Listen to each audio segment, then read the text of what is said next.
Hello दोस्तों, मेरा नाम है प्रणव ओझा और आज यहाँ पे एक स्टूडेंट जानवी ने रिक्वेस्ट की थी कि सर एक वीडियो बनाई दीजिए कि भाई टीवाई में कौन से सब्जेक्ट सिलेक्ट करने हैं। बहुत सारे स्टूडेंट को प्रॉब्लम हो रहा है, तो बेटा मैं आपके कमेंट्स के आंसर देने के लिए ये वीडियो बना रहा हूँ।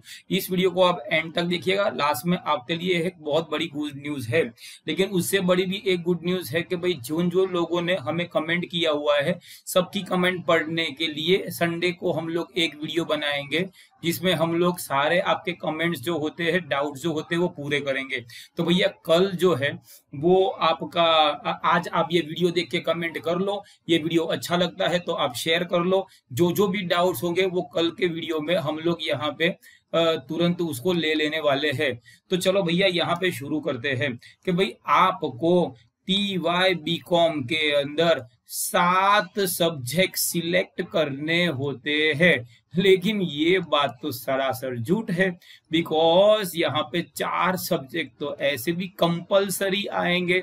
तो जो कंपलसरी सब्जेक्ट है वो तो भैया कहाँ से सिलेक्ट करने हैं, जैसे फाइनेंशियल मैनेजमेंट हो गया और पर्सनल फाइनेंशियल इन्वेस्टमेंट हो गया। दोस्तों इस थोड़ा वीडियो लंबा चलेगा, प्लीज जरा उसके लिए बोलना नहीं कि सर आपने वीडियो लंबा क्यों बनाया। फाइनेंशियल मैनेजमेंट मेरे हिसाब से सबसे इंपॉर्टेंट सब्जेक्ट है, बिकॉज स्टेटिस्टिक्स पता नहीं कहाँ काम आएगा, इंडियन इकोनॉमी कहाँ काम आता है, लेकिन सक्सेसफुल बनने के लिए पैसा आपको पूरी जिंदगी काम आ जाएगा। तो पैसे को कैसे बचाना है, पैसे को कैसे बढ़ाना है, वो सारी बातें जो होती है वो फाइनेंशियल मैनेजमेंट में करेंगे। और सेम 6 में वही हो जाता है PFI। तो बढ़ाना कैसे है, बचाना कैसे है, वो सेम 6 में आता है। इन्वेस्टमेंट कहाँ करना, तो ये चीज जो होती है वो हो जाती है PFI में। तो यहाँ पे ये सब्जेक्ट में भी बहुत मजा आता है। नेक्स्ट लिखा हुआ है बिजनेस लॉ। कोई वकील बनना चाहता है तो भाई आपके लिए एडवोकेट बनना है। बहुत सारे लोगों का ऑप्शन होता है कि यार लॉयर बनना है। If you are able to digest this subject, if you are able to learn this subject, if you are able to master this subject, तो फिर वकालत कर से आप बहुत ज्यादा पैसा कमा सकते हो। वकालत दो होती है, सिविल लॉ होता है, क्रिमिनल लॉ होता है। यहाँ पे तो नॉर्मल बिजनेस लॉ की बात की गई है। तो ये सब्जेक्ट भी आपको एक करियर पाथ चुनने पे लिए ज्यादा अच्छा हो जाएगा। OB जिसको बोलते हैं ऑर्गेनाइजेशनल बिहेवियर, जैसे आप जो भी क्लास में जाते होंगे, जो बेंच में आपने SY में बैठा होगा वही बेंच में आप SY में बैठोगे। सर कोरोना था तो कोई बात नहीं, 11th में याद कर लेना, 12th में याद कर लेना। ह्यूमन बीइंग्स जो होते हैं behave in a particular fashion, और ये हर बार हो जाता है। शादी में जाते हैं, पहले तू डिश ले फिर मैं डिश लेता हूँ, तो वो बिहेवियर को कैसे समझना है, पर्सनालिटी क्या होती है, लर्निंग क्या होता है। लेकिन हाँ, ये जब तक आपने अच्छे से पढ़ा तो पर्सनालिटी डेवलपमेंट भैया आपका हो जाने वाला है, ये बात तो ठीक है। यही चीज जो हो जाती है वो हो जाती है मार्केटिंग रिसर्च, लेकिन ये नेक्स्ट में आता है। तो धंधा कब करवाना, कोई भी धंधा नहीं चालू करना है, बकायदा रिसर्च करनी है, जो अच्छा लगे वो करना है। तो कब कहाँ कैसे क्या रिसर्च करनी है वो तो सेम 6 की बात आ जाएगी। इंटरनेशनल ट्रेड, जब आप FI में थे तो आपको सिखाया कि भाई माइक्रो इकोनॉमिक्स क्या होता है, तो कि भाई यहाँ पे डिमांड होती है, सप्लाई होता है, इक्विलिब्रियम होता है, एक पर्सन का होता है तो माइक्रो।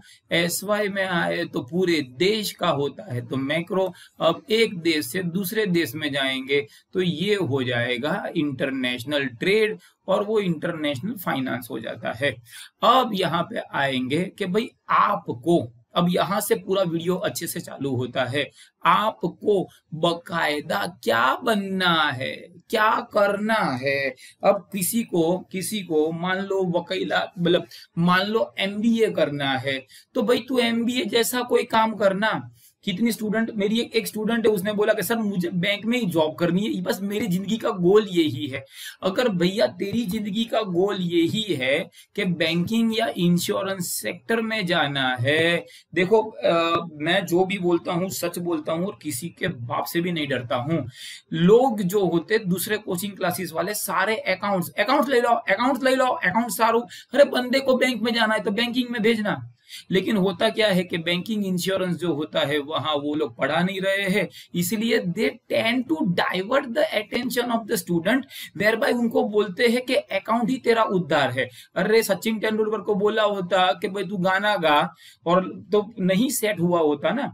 तो पॉइंट यही है कि अब आपको कौन से सब्जेक्ट सिलेक्ट करने हैं, कल मैं जब लाइव आया था तो स्टूडेंट ने बोला था सर कौन से सब्जेक्ट में ज्यादा पैसे मिलेंगे। ज्यादा पैसे सब्जेक्ट के नहीं होते, ज्यादा पैसे आपके होते हैं। हाँ, सब्जेक्ट सिलेक्शन में मुझे बोलना पसंद आता है, कैमरे के सामने मुझे कोई दिक्कत नहीं होती है। I love working with students, इसीलिए तो इतनी रात को भी लाइव आता हूं। तो मैं यूट्यूब एंजॉय करता हूं। आप कौन सा सब्जेक्ट एंजॉय करते हो?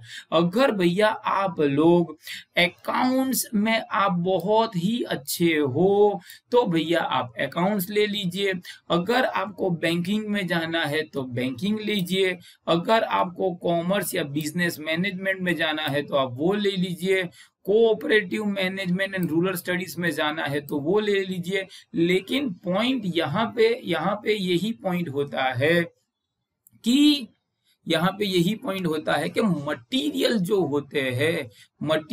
होते हैं वो मटेरियल सिर्फ अकाउंट का कोचिंग क्लासेस का अवेलेबल है। तो यहाँ पे एक ये चीज है कि भाई एक, या मतलब लिखता हूं एक, फिर लिखता हूं 2, फिर यहां लिखता हूं 3 और यहां पे लिखता हूं 4। अब मैं पर्सनली ऐसा बोलूंगा कि ये कोऑपरेटिव एंड रूरल स्टडीज मत लो, बिकॉज अगर आप ग्रेजुएशन करने के बाद जॉब किया तो आपको बोलेंगे आपका स्पेशलाइज कौन सा है, कोऑपरेटिव एंड रूरल मैनेजमेंट। भाई ये तो अर्बन है, तो यार यहाँ पे आई थिंक थोड़ा सा स्कोप जो होता है वो कम है। प्रोवाइडेड आप MSW करना चाहते हो, MSW करके आप प्रोजेक्ट वर्क लेके आप गांव में जाना चाहते हो, तो भाई ये चीज जो होती है वो बहुत इंपॉर्टेंट है। दूसरी एक बात, आप लोग 10 लोगों को पूछिए, जिन्होंने किया है उनसे पूछिए, जिन्होंने कुछ लिया हुआ है उनसे पूछिए। एटलीस्ट आप कॉलेज में जाके PDF तो देख लीजिए। बस हमारे वहां तो क्या है कि भाई शीला ने बोला ने तो मीना ने भी वही कर दिया, ऐसा नहीं करना है। Banking specialization, those of you who wants to do bank, who wants to do job, और जो लोग बड़े ही डिटरमाइन है कि भाई MCOM करना ही है और MCOM भी बैंकिंग में ही करना है, तो भाई TY बैंकिंग में किया, MCOM के 2 साल बैंकिंग में किया, फिर ICICI में लगना है, तो भाई वो लोग ये करें। हमारे यहाँ तो होता क्या है सर, MBA में फाइनेंस लो के, MBA में मार्केटिंग लो के, CA विद फाइनेंस करे, तू इतना कंफ्यूज है तो तू सब्जेक्ट भी कैसे सिलेक्ट कर सकता है? तो पॉइंट मेरा दोस्तों यही करना है कि भाई वो लोग ही बैंक सिलेक्ट करें जिन्हें बैंक में जॉब करनी है। बैंकिंग और इंश्योरेंस में आपने सब्जेक्ट सिलेक्ट किए हैं और आपको मार्केटिंग की जॉब मिलेगी, ऐसा rarest of the rare chances होगा, आप बहुत गलत जगह पे हो। ठीक है, नेक्स्ट यहाँ पे कॉमर्स एंड बिजनेस मैनेजमेंट, यार ये भी आप कर सकते हो। यहाँ पे specialize in human resource management होता है। Those student who have done HR in TY in SY can take up this subject, but मैंने जो पहले ही बोला वो तो भाई ये बराबर, ये तो मत लेना बराबर। तो ये दोनों के पैम्पलेट मिलना जो होता है, अवेलेबिलिटी ऑफ पैम्पलेट जो होती है, ये थोड़ा सा पंगा होता है। Understand this. बाकी कोई सब्जेक्ट बुरा नहीं होता है। जाकिर हुसैन ने तबले बजा के भी लाख रुपए कमाए हैं। Understand this. तो आप HR करके भूखे मरोगे और दूसरे ने अकाउंट लिया हुआ है तो वो मर्सिडीज घुमाएगा, ये बात थोड़ी सी मुझे कोई हजम नहीं होती है। Understanding this. हो सकता है कि आपको मेरी बातें कड़वी लगे, लेकिन लाइफ में अगर आपने गलती नहीं की और पैसे आपने बचाए और बढ़ाए तो मुझे बहुत ज्यादा उससे खुशी मिलेगी। अब दोस्तों चलते हैं। तो ये मेरा एक टॉपिक हो गया कि 5 में से आप आइदर 1 और 2 या बिजनेस इकोनॉमिक्स में भूल गया बोलने का, तो business economics 3, this is 4 and this is 5। इन 5 में से आप कोई भी एक सब्जेक्ट सिलेक्ट कर सकते हो। तो 4 हो गए, 5वां ये हो गया। तो depending upon your goals you can take the vehicles. फिर से मैं बोलता हूं, depending upon the goal you can take vehicles. अगर अमेरिका जाना है तो प्लेन में ही जाना पड़ेगा, चलते नहीं जा सकते।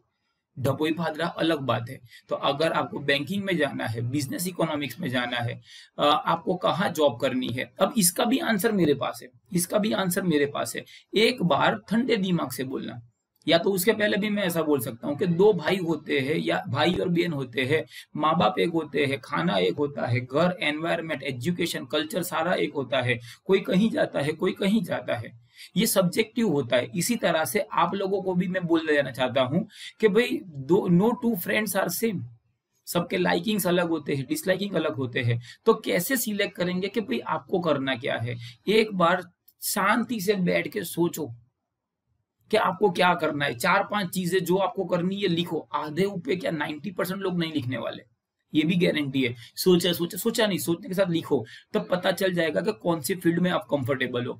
मुझे आज भी बहुत इजीली याद है कि मेरा जब फर्स्ट लेक्चर हुआ था उसी दिन मैंने बोला था मेरी माँ को कि भाई माँ, अपने तो भाई टीचर ही सही है पूरी जिंदगी। आज 20 साल तो ऐसे भी निकल गए हैं। अब नेक्स्ट जो होता है वो हो जाता है open elective subject, advance accounting, e accounting, banking laws and practice, industrial marketing, strategic marketing, rural management. अब जनरली यहाँ पे होता क्या है कि लोग जो होते हैं they either go for advance accounting, लेकिन ज्यादातर लोग जो है ई अकाउंटिंग लेते हैं। ये बड़ा सिंपल होता है। DLP, banking law and practice, अगर आपने यहाँ पे बैंकिंग लिया हुआ है तो फिर ये ही लेना है। ऐसा क्यों? बिकॉज आधे ऊपर टॉपिक यहाँ के यहाँ पे कवर हो जाते हैं। अगर आपने यहाँ पे इकोनॉमिक्स लिया है तो आप ये ले सकते हो। आप कॉम्बिनेशन भी कर सकते हो, यहाँ पे बैंकिंग लिया है आप यहाँ पे मार्केटिंग ले सकते हो, चॉइस इज योर्स। लेकिन जनरली एक as a brother, as a father figure मैं बोलना चाहता हूं कि जहां तक रिलेटिव हो तो भाई अकाउंट्स इनटू अकाउंट्स, तो क्या हो जाता है, थोड़ा पता भी चलता है, थोड़ा सिंपल भी होता है और लोगों को लर्न करने में इजी भी रहता है। तो यार अगर आप लोगों ने यहाँ पे अकाउंट्स लिया हुआ है, अकाउंट्स में भी audit and assurance, capital market दोनों डिफरेंट हो जाते हैं, लेकिन आमतौर पे सब लोग जो होते हैं ऑडिट एंड एश्योरेंस ही लेते हैं और यही वाला अकाउंट जो है वो आपको लेना है। तो ये ई अकाउंटिंग लोग लेते हैं, बैंकिंग लॉस एंड प्रैक्टिस लेते हैं, इंडस्ट्रियल रिलेशनशिप अगर आपने यहाँ पे कुछ गए हुए हैं तो कॉमर्स बिजनेस के लिए गए हुए तो ये, एचआरएम लिया हुआ है तो एसएचआरएम ले लो, स्ट्रेटेजिक ह्यूमन रिसोर्स। तो most of the topic almost 50% तो कवर हो जाता है। तो कम पढ़ाई में ज्यादा मार्क्स। और इस बार अगर कोरोना आ गया तो भाई जल्द से है। Rural entrepreneurship, those who have taken banking, those who have taken commerce and management in rural, तो वो लोग जो है वो ये सब्जेक्ट ले तो ज्यादा बेटर या तो ज्यादा एडवाइजेबल हो जाएगा। तो लोग ज्यादातर ई अकाउंटिंग हमारे कॉलेज में लोग लेते हैं। और यहाँ पे लिखा हुआ है रिटेल बैंकिंग, पब्लिक फाइनेंस, कोई भी ले सकते हो। इंग्लिश मटेरियल नहीं मिलता बेटा, बिजनेस मैथ्स, स्टेटिस्टिक जिसको आता है वो ये ले, लेकिन दैट इज सब्जेक्टिव। अब टीवाई में आपने स्टेटिस्टिक्स लिया, एसवाई में नहीं लिया और आपको जॉब मिल जाएगी, ये बात कुछ इतनी सही भी नहीं है। ऑपरेशन, रिसर्च एंड टेक्निक ये तो मत लेना, बराबर। ये तो सीए फाउंडेशन, सीए फाइनल के लेवल के टॉपिक्स होते हैं, बराबर है। English for competitive exam, unless and until you are going for IELTS, unless you are going for some outside studies, तो ये टॉपिक आपको हेल्प करेगा। अगर मार्क्स चाहिए तो इन दोनों में से कोई भी एक सिलेक्ट कर लेना। अब यहाँ पे आ जाता है कि सेम 6 में क्या होगा। सेम 6 में क्या होने से पहले मैं एक आपको चीज बोल देता हूँ। सेम 6 के होने से पहले मैं आपको एक चीज बोल देता हूँ कि दोस्तों अभी ऐसा है कि आप लोगों के लिए अगर आपने कोई भी somebody, किसी एल्स का भी आपने क्लास किया तो तकरीबन 25 से 30,000 ऑन एन एवरेज क्लास वालों की फीस होती है, बराबर है। लेकिन यहाँ पे हमारे साथ बड़ौदा से, बराबर, या पादरा से या ढबोई से और हालोल से भी बहुत सारे स्टूडेंट जुड़ चुके हैं और वो लोग को जुड़ना है। तो जिन जिन लोगों को हमारे साथ ऑनलाइन पढ़ाई करनी है, मैं आपके लिए YouTube से ही पढ़ाऊंगा, लेकिन ये YouTube जो होगा एक्सक्लूसिव मेंबर्स को ही मिलेगा। अब ये एक्सक्लूसिव मेंबर्स क्या हो जाता है, अगर आप नीचे गए और आपने ज्वाइन बटन दबाया, ज्वाइन बटन में 29 रुपीज की मेंबरशिप है, 800 रुपीज की मेंबरशिप है और 2000 रुपीज की मेंबरशिप पर मंथ है। जिन लोगों ने ये दबाया उनको मैं TY के मेरे सारे लेक्चर्स लाइव में आप देख सकते हो, बट सिर्फ मेंबर्स को ही ये देखने को मिलेगा। तो मतलब होगा यही कि भाई अगर आपने मेंबरशिप ली है तो रोज आपको ये वीडियो देखने मिलेंगे और आप रियल टाइम में मुझे डाउट भी पूछ सकते हो। जो लोगों ने ये लिया उनके साथ मेरा सेल नंबर भी होगा, और मटेरियल भी मैं उनको प्रोवाइड करूंगा, सेल नंबर भी होगा। ये किन लोगों के लिए है? जो बड़ौदा में नहीं रहते हैं और उनको क्वालिटी क्लासेस करने हैं, तो यार ये उन लोगों के लिए है। जो जॉब करते हैं, ये उन लोगों के लिए है। सर हमने 1 महीना पैसा भरा, तो अगले महीने अगर हम लोग नहीं भरेंगे तो भाई आपकी मेंबरशिप जो होती है कैंसिल हो जाती है। ये 1 महीना आप भर के देखो, अगर आपको अच्छा लगे तो नेक्स्ट मंथ आप कंटिन्यू करो, एंड आपके पास फ्रीडम होती है, you can cancel any time. जब तक आप हो, आपको मेरे सारे अनलिस्टेड वीडियोस, सारे प्राइवेट वीडियोस को मैं मेंबर्स ओनली वीडियो कर दूंगा, तो आप मेरे सारे वीडियो फुर्सत से देख सकते हो। रश्मिका रोहित करके मेरी स्टूडेंट है, उस स्टूडेंट ने क्या किया कि वो डीमार्ट जॉब करती थी, तो जाती थी तो 25 मिनट वीडियो देखती थी और रात को वापस आती थी तो भी 25 मिनट वीडियो देखती थी। तो आप पढ़ाई भी कर सकते हो, 10,000 रुपए भी कमा सकते हो। लेकिन ऑफलाइन क्लासेस में तो बंदा अगर सुबह गया तो दोपहर तक, शाम तक वहीं के वहीं रह जाएगा। तो ये 800 रुपए मैंने इसलिए रखा हुआ है, मैं इसको फ्री भी कर सकता था, लेकिन फ्री की जो होती है ना बेटा, कोई इज्जत नहीं होती है। अब क्वेश्चन आप पे है कि आप 35,000, आप 25 से लेके 35,000 फिजिकल क्लास में भरो, बराबर है। और वो लोग एग्जाम टाइम पे लाइव भी नहीं आते हैं, वो आपको पता नहीं वो टाइम पे छोड़ देते हैं, प्लस आपको रिकॉर्डेड वीडियोस नहीं मिलते हैं, प्लस आपको लाइव में डाउट सेशन सॉल्व करने को मिलेगा, because you will have my cell number. आप मुझसे सारी चीजें आराम से बात कर सकते हो। तो ये इनिशिएटिव हम लोगों ने लिया है, जहां पे सिर्फ मेंबर्स ओनली को 800 रुपीज पर मंथ में, आपको करना कुछ नहीं है, ज्वाइन बटन दबाना है। जिस दिन आप ज्वाइन बटन कर दिया, उस दिन से आप मेरे सारे वीडियोस जो है वो देख सकते हो, ठीक है। अभी आपको वो वीडियोस नहीं दिखेंगे। उसके बाद नेक्स्ट जो है कि भाई ये तो सारे सब्जेक्ट जो हो गए सेम 5 के। सेम 6 में क्या होता है? सेम 6 में कुछ नहीं होता है। अगर आपने ये लिया तो आप ये वाला ले लीजिए, अगर ये वाला लिया है तो ये वाला लीजिए। अब आपने जो सिलेक्ट किया है वो आप सिलेक्ट कर सकते हो, वरना मिसमैच भी आप कर सकते हो। बट मैं मिसमैच के एडवाइस में नहीं हूं, बिकॉज आपने सेम 5 में कंपनी ऑडिट पढ़ा और सेम 6 में बिजनेस पोर्टफोलियो मैनेजमेंट करने जाओगे, देयर इज नो वे बेटा यू कैन स्कोर मार्क। और आप अभी इतने इंटेलिजेंट या मैच्योर भी नहीं हुए हो कि नहीं सर दिन में 10 घंटा लेके हम लोग सब्जेक्ट ये कवर कर लेंगे। तो पॉइंट मेरा वही है कि आप सब्जेक्ट जो है पहले से देखिए, अच्छे से देखिए, 2 बार सोचिए। मैं तो बोलता हूं कि पीडीएफ मंगाइए, पीडीएफ के अंदर टॉपिक कौन से वो देखिए, और उसमें अगर आपको कुछ डाउट है तो मेरे ये वीडियो को आप कमेंट कीजिए। मैं कल बकायदा जितने भी लोग हैं, जितना भी डाउट्स आए थे, जितने भी कमेंट्स आए थे, सारे के सारे कमेंट्स जो है मैं पढ़ के उनको आंसर कल के वीडियो में दे दूंगा। अगर आपको लगता है कि बंदा बहुत अच्छी मेहनत कर रहा है, बहुत वैल्यू पुट कर रहा है आपकी लाइफ में, तो हाथ जोड़ के विनती है दोस्तों, इस वीडियो को आप प्लीज शेयर कीजिएगा। I wish you all the best for your exam. Goodbye, God bless you and